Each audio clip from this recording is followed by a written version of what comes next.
9:41 de la noche, después de un poco de boleros en La Boca Ya Tiene Dientes con Ana Belén y Antonio Banderas. Está acá presente inaugurando la temporada número 11 La Boca Ya Tiene Dientes a las 9:42 de la noche con 22 grados 8 de temperatura. La señorita Soledad Arias, ¿cómo está, Soledad? Muy bien. Me han dicho que usted es una torturadora serial de caravanas por la montaña. Eso parece. Sí. Acá hay un señor que me dijo que los levantaba, los tenía caminando desahuciados. Bueno, vamos a convenir que era largo, pero tampoco es que los traté mal. Voy a tener que admitir que era largo, sí. Y que también me había olvidado de que subía más veces de lo que le dije. Pero bueno. En un momento me persiguió. Prometía cosas como, no hay más subida. Me persiguió y me quiso tirar por la montaña porque le había dicho que no había más subidas y era mentira. Pero porque no me acordaba. Bueno, volviendo al ámbito de la ciencia y tecnología, bienvenida nuevamente acá a La Boca Ya Tiene Dientes. Vamos a hablar de algo que, inaugurando un poco la tecnología, digamos, algo que se habla, es comúnmente hablado en la sociedad, cuando uno habla o mira la película Inteligencia Artificial también, o también ve, no sé si existen los robots que piensan.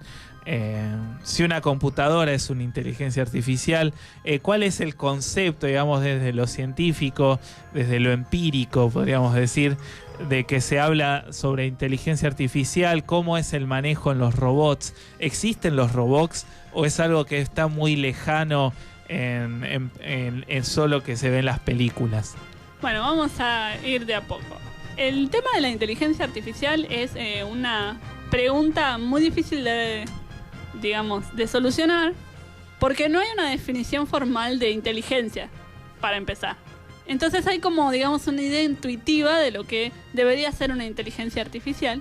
Inteligencia según Platón, podríamos decir. Claro, pero hay un montón de definiciones de inteligencia que no terminan de ser concluyentes o son parciales, y entonces son refutadas muchas veces con los detractores con contraejemplos. Una de las primeras aproximaciones que tenemos conocimiento para reconocer lo que sería una inteligencia artificial es el matemático Alan Turing. Uh-huh. No sé si lo conocen, hace relativamente poco salió una película sobre él, que es el código Enigma. Alan Turing fue un matemático inglés. ¿Contemporáneo? Durante la Segunda Guerra Mundial. Uh-huh. Vivió más o menos. Y fue uno de los matemáticos que descifró la máquina encriptadora de los alemanes. Uh-huh. ¿Qué era la máquina encriptadora? Viste que se mandaban mensajes bajo una forma críptica, un código, que era una máquina. Y lo que hizo este matemático con un grupo de otros matemáticos fue encontrar una manera de descifrar ese código. Era una máquina que cada día cambiaba el código. Entonces generalmente no tenían tiempo de descubrir el código antes de que cambiara. Y lo que hicieron fue crear otra máquina que tuviera tiempo suficiente, que lo hiciera más rápido que una persona, para probar las combinaciones para lograr sacar el código antes de que volviera a cambiar al siguiente día. Eso, una de las cosas que hizo fue eso. Fue además el primero que inventó lo que sería el primer concepto de computadora, y más o menos en ese momento hizo un ensayo, un escrito, que hablaba sobre la inteligencia artificial. Y, empíricamente propone una prueba que se llama la prueba de Turing. Uh-huh. Que lo que hace, propone una prueba de doble ciego. Sería como una especie de experimento. Lo que la máquina tiene que poder hacer es tener un procesador de texto. Y entonces vos pones a una persona a hablar con la máquina a través de texto.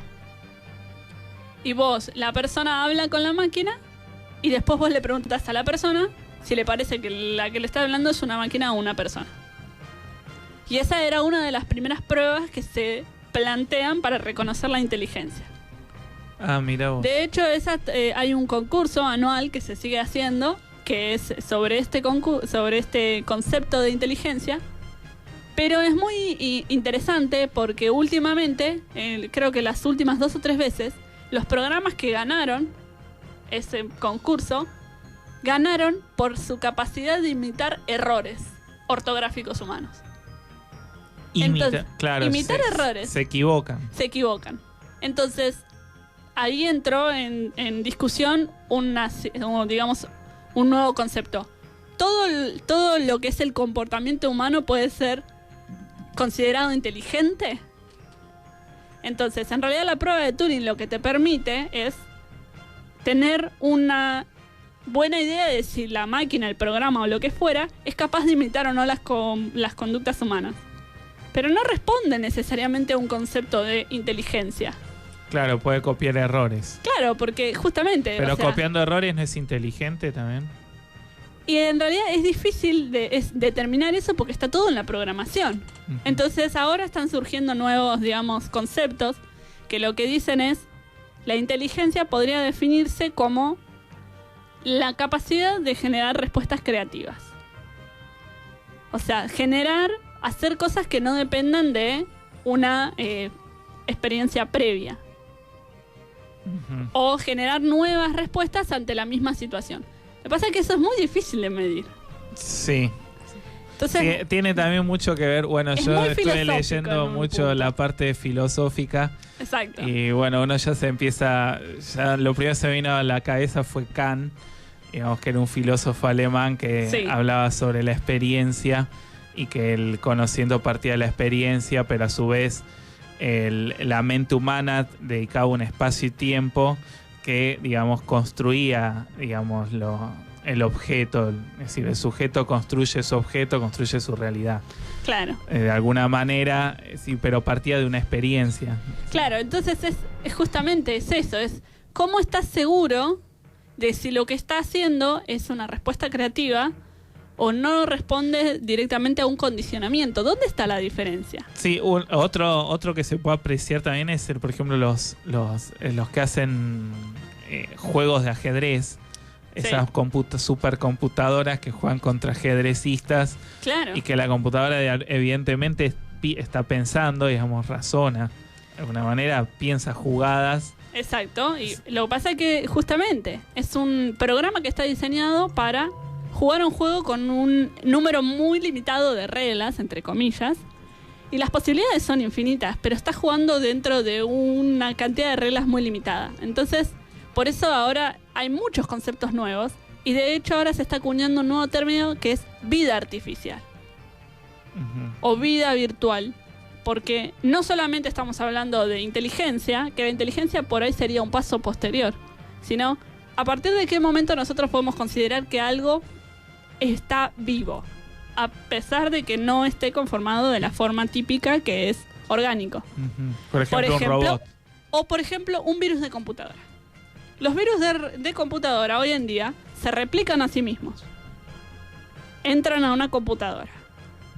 Hacen un desastre dentro de tu computadora, pero se replican a sí mismos y además luchan contra los antivirus tratando de autopreservarse.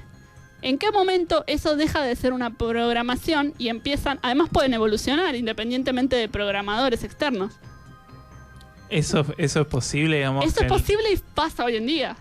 Entonces, que el virus se le escape al programador que lo hizo. Exacto. Hay muchos virus que pueden evolucionar por sí mismos, que cambian su código, su estructura, su forma de programar. Pero fuera del que lo creó. Fuera de la intervención de cualquier programador. Entonces, ahora hay nuevas preguntas. ¿A partir de qué momento eso puede considerarse vida? No estamos hablando de inteligencia, pero estamos hablando de un ente, llamémoslo así, que se replica y se preserva de la destrucción. Entonces, sí, de alguna manera pues estuviera vivo. Claro, y después hay algunos experimentos que se llevan en algunas universidades que están interesadas en esto, que es, por ejemplo, hacen robots similares, humanoides, y los programan para aprender. Entonces, ¿qué significa eso? Lo ponen adelante de una taza, y el robot no está programado para agarrar la taza, porque no es los comandos que vos le tendrías que dar al robot para que pueda agarrar la taza son muy complicados. Uh-huh. Entonces vos agarras la taza adelante del robot. Y él empieza a imitar. Y él te imita. Y eso sería lo mismo que hace un niño en realidad. Pero implica un montón de cosas. Porque implica que el robot está reconociendo que él puede obrar sobre el ambiente de una forma similar a la que vos estás obrando. Está creando un paralelismo entre tu mano y su extremidad X. Hay un montón de cosas en juego y no estamos avanzando más rápido de lo que las estamos definiendo. Sí, es un poco loco, ¿no? Porque se escapa a la mente científica del humano, digamos. Yo creo que estamos muy lejos de que un día llegues a tu casa y tengas el robot y le digas, hola, ¿cómo estás? Y te traiga la cartera. Sí, creo que estamos muy lejos, no de que existan, pero sí por ahí de que sea un objeto de uso cotidiano, porque son tecnologías muy caras, además. Entonces, estamos recién empezando. Sí. Acá tenemos una pregunta. Sí, una preguntita, Soledad. ¿Viste si hay un diputado, Jorge Rivas, del Partido Socialista, en la cual él, lo golpearon y todo, y tiene una parálisis en el cuerpo, y bueno, a través de una computadora que es como también como un robot, porque él pero habla a través de su computadora. Claro. Pero ahí es una computadora que sigue comandos simples. En realidad no estamos hablando de una computadora que tenga libertad de pensamiento, sino que estamos hablando de una computadora que permite suplir las actividades que ella no puede realizar por sí mismo. Lo que estábamos más o menos definiendo ahora es que, por ejemplo, algo comienza a ser autónomo fuera de los límites del que lo programó. Claro, es decir, que alguien programe algo y que eso que programó se le escape de las manos y comience a tener como vida propia, empiece a tomar decisiones fuera de los alcances del programa. Que es algo que creo que es casi utópico, pero... Es casi utópico, pero no estamos tan lejos de que eso pueda suceder. Y entonces una buena pregunta sería, ¿realmente estamos preparados para pensar que por ahí eso puede llegar a ser definido como vida o podría llegar a ser definido como inteligente? Y no, o sea, ni siquiera estamos en condiciones de considerar a todos los humanos parte del mismo grupo que nosotros. Creo que seguir avanzando hacia lo que es una inteligencia artificial es un paso que todavía no estamos listos para dar. Porque en ese caso es como que se vuelve muchas veces a la pregunta. Hay miles de historias ficticias que tratan sobre esa pregunta de qué pasaría si alguna vez tuviéramos la tecnología para crear robots inteligentes. Y hay miles de respuestas. Tenés las respuestas desde que nosotros seríamos... los esclavizaríamos a ellos. Tenemos respuestas de al revés. Terminator. Casi nunca tenemos una respuesta que diga, bueno, podríamos tener algo constructivo a partir de esto. El proyecto Skynet. Bueno, o sea que quedan las películas. Claro, por ahora quedan las películas. No hay una definición clara. Nos estamos acercando, pero son tecnologías caras. Así que hay que empezar a pensar más profundamente en qué haríamos. O pensar más en profundidad para qué lo estamos haciendo y si podemos realmente tomar responsabilidad del momento en que eso empiece a ser autónomo. Bueno, Soledad, muchísimas gracias por el rincón de tecnología. Esta vez filosofando un poco sobre inteligencia y artificial. Sigamos con Los Redondos. Viene bien escucharlos. Esa estrella era mi lujo.